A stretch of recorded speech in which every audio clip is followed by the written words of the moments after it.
More former MrBeast employees are coming out to speak about their experience working alongside Jimmy. The things that have come out about what it's like working at MrBeast has not made him look any better. And as the weeks have gone by, there's only just been more and more said that has not made him look good. And in all of this, Jimmy has not said anything as of yet about any of the claims that have been said about his own company. News outlets are constantly reporting about the new things coming out about the workplace, and it has just been a lot. So we're going to get into some of the new things that have been said about what it's like working at MrBeast, because things are just not looking good.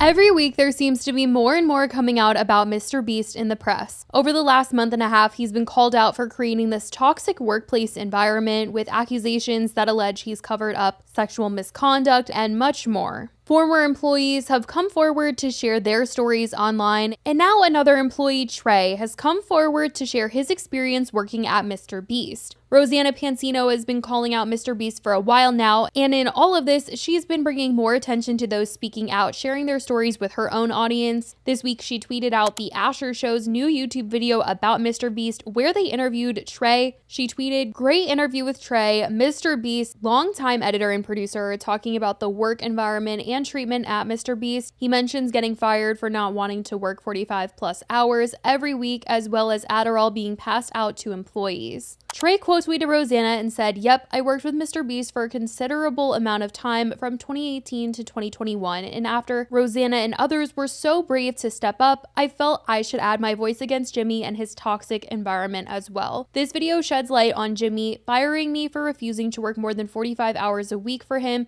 Incredibly illegal of him and his team to do, by the way. This after he called me incredibly angry about a sponsor video that was never going to do well in the first place, demanding me to lose sleep and achieve absolute perfection out of every video while also putting in zero work himself to do so. I also talk about an internal investigation within the company that happened for about a week where Adderall was being passed around and offered to employees to get them to finish their work quicker. Again, this was an internal investigation in 2020. It's kind of funny how nothing came of that, huh? I already tweeted about this, but I also talk about the time MrBeast filmed I Got Hunted by the FBI and how the first filming of that was a disaster, with their first FBI talent being a deranged lunatic who made a lot of the main talent drive off of a road and crash their vehicle. Thank you so much to my good friend at the Asher Show for interviewing me and letting me share my side of the story." So there was a lot Trey was discussing in this interview he did, some truly concerning claims about the workplace environment at MrBeast. He even had some alleged screenshots that he provided in the interview to back up some of the claims. There was a time in summer of 2020, it might have been fall, where Adderall was being passed around the company, and there were higher up employees that were offering it to other employees just so they could work all night and edit videos all night, so that way they could like stop complaining and stop sleeping. And it was investigated internally within the company.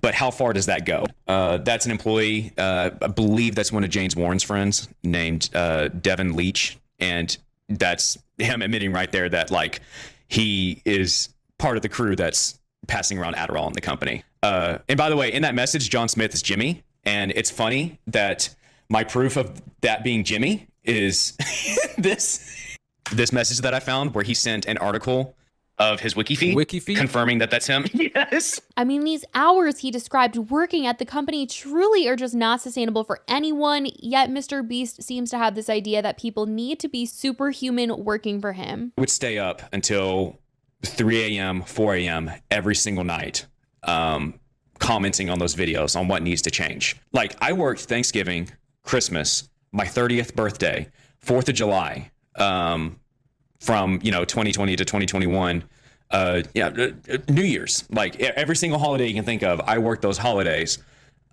just so I could comment on these videos, and then I would go to bed at 3 or 4 a.m. and then get up at like 9:30 the next day just so I could drive back to the studio and then work on production stuff. And in talking about how he was let go, he says it came shortly after saying he didn't want to work more than 45 hours a week and wanted to have weekends off, which they just could not make happen for him. We need to work more hours. We need to do this. We need to do that.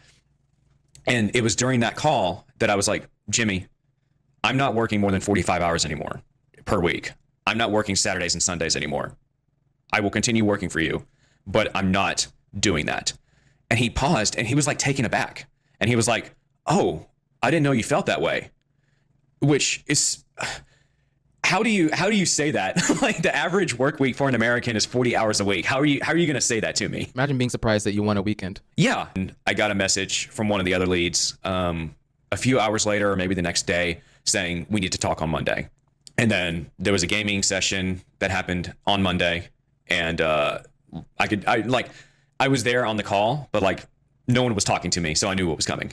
And it was just like, yeah, after that call, that lead called me and he was just like, sorry, we got to let you go. I was just like, I mean, what can be, we can change things. Like what can be done to change this? And he's just like, I'm sorry, that's just the way it has to be. And something else that he brings up that he mentioned in that tweet was this video that they filmed where MrBeast is saying, you know, I got hunted by the FBI and the video just didn't go well the first time. Sounds extremely similar to the time that was recently discussed by another former employee that I talked about in my last video, Jake Weddle, who participated in one of MrBeast's videos. That was a solitary confinement video. And he was kind of the guinea pig for that video because they never ended up posting what they filmed with him because it did not go very well. And then MrBeast did it again and tweaked some things around that time. But to hear that there are multiple times where he is trying to film something and it doesn't go well, and the person that they choose to be in the video, things are going wrong or they're not treated properly, and all these negative things are happening as a result, it's just crazy to hear about. Because of course mistakes happen, but not lives at stake type of mistakes. Like that should not be happening. But in all of the things that have come out, it's just so clear MrBeast is this workaholic that he lives and breathes being bigger and bigger, being at the top and being the best. But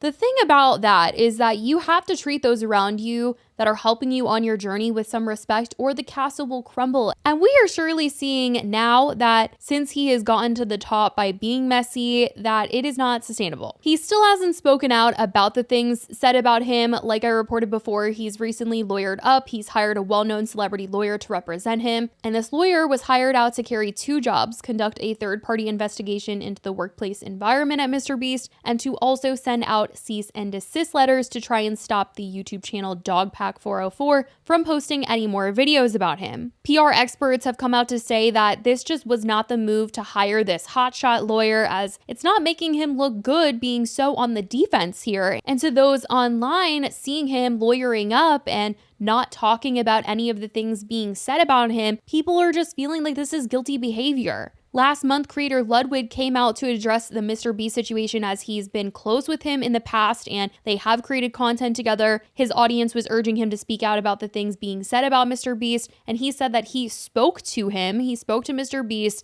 and he alleged that he was going to be addressing things once everything has come out about him. Now, I did talk to MrBeast because I was actually supposed to partner with him. And I said two things. One, when are you going to reply? And he echoed what was said in the Dogpack video, which is when everything comes out, he's going to make one reply as opposed to a reply after every single video. So we'll see when that happens. Dogpack 404 has already put out this third part of his series exposing MrBeast and said that he's not going to be putting out any more videos until MrBeast says something. So now it's just kind of a waiting game because Jimmy still hasn't said anything. He's still posting videos to MrBeast, though. There was kind of a bit of a gap between his recently posted video and the previous one. Some were under the impression that his next video was going to be him addressing things since there was that gap of time, but nope. The recent video posted this week was Men vs. Women survive the wilderness for $500,000. And as he continues to wait to address things, more is only continuing to come out. Recently, Rosanna Pansino spoke to NBC and they wrote, Pansino said she is also in contact with roughly 30 former and current MrBeast LLC employees about the workplace culture at Donaldson's production company. 30 is a lot of people with stories, a lot. And there seems to be plenty of others with stories, but just are afraid to speak out on such a large creator. NBC reported Pansino said she understands why many creators might be fearful of getting on Donaldson's bad side, in that they might not want to risk losing business partnerships or collabs with one of the world's most powerful internet personalities. At the same time, she said she can't help but feel frustrated. As for her own repercussions, Pansino said her managers have gotten concerned calls from brands who are reconsidering working with her, just as many of her friends warned would happen. But she said her income is diversified enough that she no longer relies on YouTube monetization or brand partnerships to remain financially stable. It's really interesting to hear that brands have reconsidered working with her because she has chosen to speak out on MrBeast. I guess, they only really want the baking content from her. And of course, there are people in her comment section who don't want to see her exposing all that she has and want her to stick to the normal videos that she makes, but she does have this massive platform and she doesn't seem to be fearful of any legal threats. I know there's been those who have said that they wished it was anyone else with a large platform who was the one exposing him, because she does have personal beef with MrBeast after she revealed last year that she participated in one of his challenge videos and he edited the video differently than it played out in real life. And a lot of people are taking this whole situation of her speaking out against MrBeast right now as her trying to take him down because she doesn't like him and how he handled that whole situation between them. But at the end of the day, whatever people want to believe her reasons are for speaking out on this, she is getting stories out. She's bringing awareness to this whole mess, and it's really amplifying those who have worked alongside Jimmy and experienced things at MrBeast. And at the end of the day, I do think it's important that people hear about what's going on over there. Major news outlets are reporting on him every week, it feels now. I mean, NBC did this whole article on Rosanna talking about MrBeast. The story is getting out there. It's getting talked about, and she has had a hand in that. And I don't think that he can continue to run from the story much longer. But as of right now, that's what's been going on with MrBeast. And what else has been said about him? Honestly, it truly just has been so much. And I'm going to link that interview with Trey in the description because he said so much more about his time at MrBeast that people truly should hear more about. So that will be in the description. Let me know your thoughts on all of this. If you guys think MrBeast will be saying anything anytime soon, let me know in the comments. I love you guys so much, and I will talk to you in the next video. Bye, guys.